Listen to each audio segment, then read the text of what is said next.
प्रिय विद्यार्थियों, आज हम कबीर के पद संख्या 4 की व्याख्या करेंगे।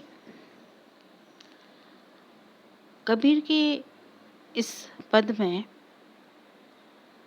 सांसारिक बंधन, जीवात्मा की साधना, ईश्वर का अनुग्रह और सांसारिक और आध्यात्मिक मार्ग के मध्य की कठिनाइयों को कबीरदास जी ने उलटबाजी के माध्यम से प्रस्तुत किया है।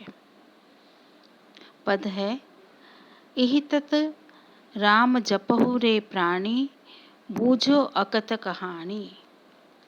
हरि कर भाव होई जा ऊपरी, जागृत रैनि बिहानी। अर्थात हे प्राणी, इस जगत में जो परम तत्व है, तत् राम, जो परम तत्व है राम का नाम, उसका तुम जाप करो। बूझो अकथ कहानी, और जो ज्ञान की कहानी है, जो अकथ है, जो शब्दातीत है, जिसके बारे में नहीं कहा जा सकता, उस कहानी को जानो, समझो।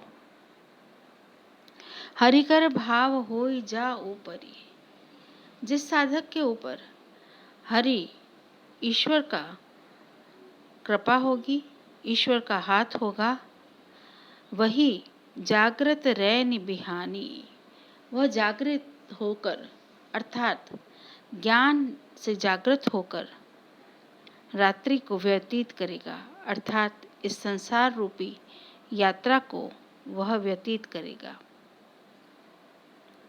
डाइन डारे सुनहा डोरे, स्यंत रहे बन घेरे, पंच कुटुंब मिल जूझन लागे, बाजत सबद घनेरे।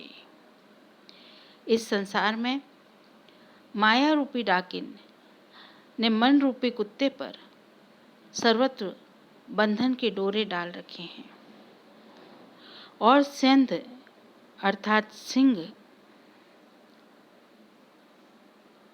अहंकार रूपी सिंह जीवन रूपी वन पर अधिकार करके घूम रहा है, अर्थात अहंकार ने इस जीवन में अपना अधिकार जमा लिया है।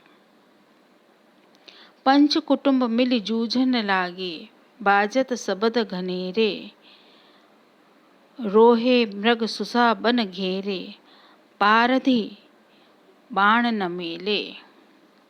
पांचों इंद्रियां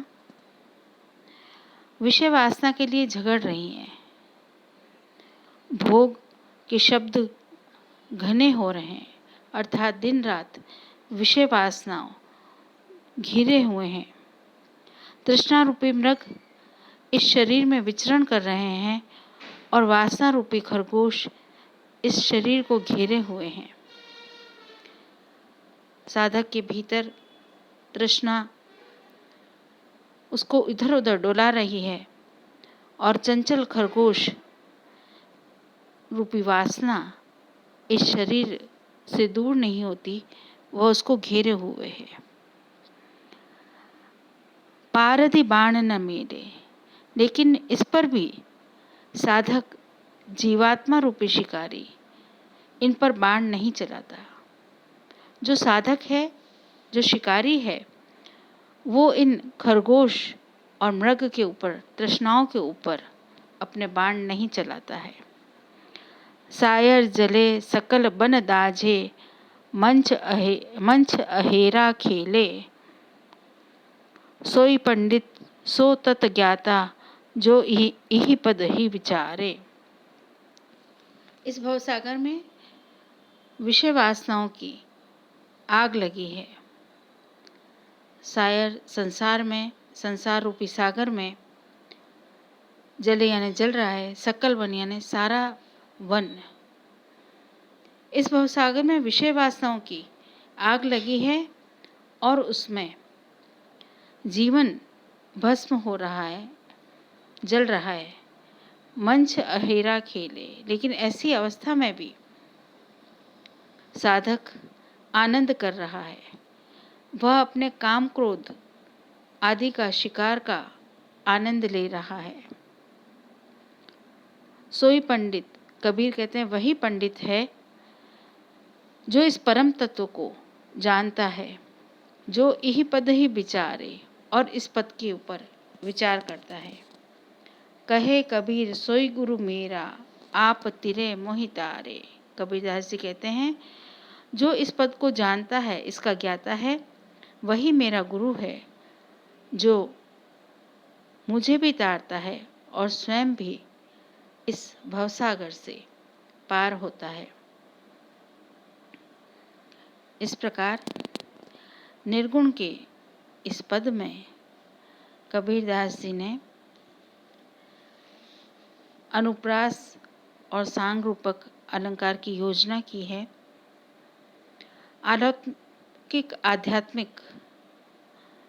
प्रेम को, साधना को उलट बांसी के माध्यम से समझाने की चेष्टा की है।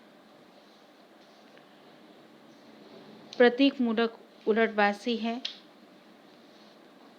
प्रायः निर्गुण साधक अपनी भावनाओं को, अपने साधनात्मक रहस्यवाद को अभिव्यक्त करने के लिए प्रकृति के कार्य व्यापारों को उलट ढंग से, उलट रीति से अभिव्यक्त करते हैं। इस पद में भी उसका वर्णन दिखाई देता है। सांग रूपक अलंकार का इसमें वर्णन हुआ है और इस प्रकार संसार सागर में साधक की साधना और आध्यात्मिक प्रेम की अभिव्यक्ति यहाँ पर हुई है। धन्यवाद।